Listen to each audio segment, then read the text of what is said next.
Hello बच्चों, let's read this question. The question says friction is most often experienced when option first when two objects are in contact, option second when two objects are not in contact, option third both A and B and option fourth none of these. तो इस question के अंदर हमें क्या दे रखा है कि जो फ्रिक्शन है वो क्या होता है, बेसिकली कब एक्सपीरियंस किया जाएगा.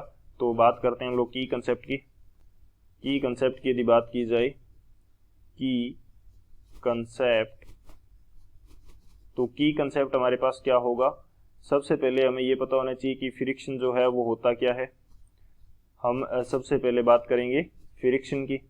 सो बेसिकली हमारे पास फ्रिक्शन क्या होता है कि जब दो ऑब्जेक्ट्स एक दूसरे के कांटेक्ट में होंगी तो इन दोनों के बीच में रिलेटिव जो भी मोशन होने वाली है या हो रही है, तो उसको अपोज करने वाला जो फोर्स है उसको हम क्या बोलते हैं, फ्रिक्शन फोर्स बोलते हैं. सो बेसिकली हम इसको एग्जांपल के थ्रू समझेंगे.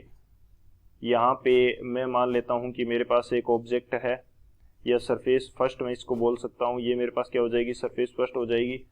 इसको मैं टेबल मान लेते हैं और इसके ऊपर कोई ऑब्जेक्ट रखी हुई है जो कि सेकंड सरफेस हमें प्रोवाइड करवाएगी. तो इन दोनों के बीच में जब भी यदि मैं ट्राई करता हूँ कि सेकंड जो ऑब्जेक्ट है या सरफेस है उसके ऊपर एक्सटर्नल फोर्स अप्लाई करके मैं इसको मूव करवाना चाह रहा हूँ, तो राइट साइड के अंदर मूव करवाना चाह रहा हूँ, तो इसकी जो मोशन है उसको अपोज करने के लिए लेफ्ट साइड में जो फोर्स अप्लाई होगा इन दोनों सरफेसेस के बीच में, तो वो क्या होगा, फ्रिक्शन फोर्स हो जाएगा. सो बेसिकली यहाँ पे एफ आर क्या है, फ्रिक्शन फोर्स है. ये हमारे पास क्या हो जाएगा, फ्रिक्शन फोर्स हो जाएगा. जब ये मूव नहीं कर रही है, जब ये जो ऊपर वाली ऑब्जेक्ट है वो मूव नहीं कर रही है, तो भी हमारे पास यहाँ पे क्या हो सकता है, फ्रिक्शन फोर्स अप्लाई हो सकता है. लेकिन उसके लिए क्या चाहिए कि दोनों ऑब्जेक्ट जो है वो कांटेक्ट में होनी चाहिए.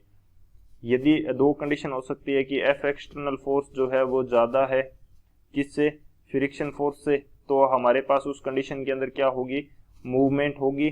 तो यहाँ पे कौन सा फोर्स अप्लाई हो जाएगा, काइनेटिक फ्रिक्शन उसको बोलते हैं. बेसिकली स्लाइडिंग फ्रिक्शन हो सकता है या रोलिंग फ्रिक्शन हो सकता है. या फिर एक ऐसी कंडीशन हो जब हमारे पास एफ एक्सटर्नल की वैल्यू क्या हो, एफ एक्सटर्नल की वैल्यू कम होगी किससे, फ्रिक्शन फोर्स से. सो एफ एक्सटर्नल की वैल्यू कम है तो यहाँ पे कोई भी टाइप की मूवमेंट नहीं हो रही है. मूवमेंट जब नहीं हो रही है तो भी यहाँ पे फ्रिक्शन फोर्स काम कर रहा है, क्योंकि मूवमेंट को रोक कौन रहा है, फ्रिक्शन फोर्स ही तो रोक रहा है. तो इस कंडीशन के अंदर वो कैसा फ्रिक्शन हो जाएगा, स्टैटिक फ्रिक्शन हो जाएगा. वो क्या हो जाएगा, स्टैटिक फ्रिक्शन हो जाएगा. दोनों कंडीशन के अंदर हमारे पास फ्रिक्शन काम करता है, लेकिन बेसिक रिक्वायरमेंट क्या है कि जो दोनों ऑब्जेक्ट्स हैं वो कांटेक्ट में होनी चाहिए. तो बात करें अब इस की कंसेप्ट के अकॉर्डिंग सॉल्यूशन की, तो सॉल्यूशन हमारे पास क्या हो जाएगा.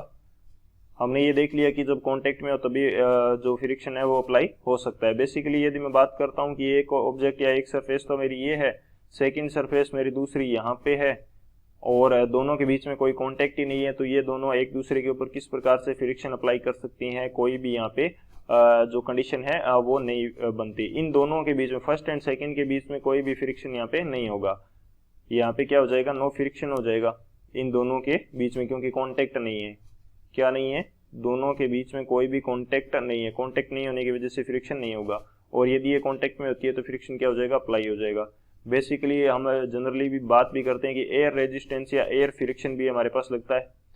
सो एयर फ्रिक्शन के अंदर भी जो ऑब्जेक्ट होती है उसके कांटेक्ट में एयर आती है तो वो अप्लाई करती है, तो भी जस्ट जो फोर्स है या फ्रिक्शन फोर्स है एयर के थ्रू वो भी क्या प्रोवाइड किया जाता है, कांटेक्ट में होने के कारण ही प्रोवाइड किया जाता है. सो हमारे पास कौन सा ऑप्शन करेक्ट हो जाएगा, जो फर्स्ट है when two objects are in contact, तो हमें क्या मिलता है, फ्रिक्शन देखने को मिलता है. So option A is the final answer. I hope you understood it well. Best of luck. Thank you.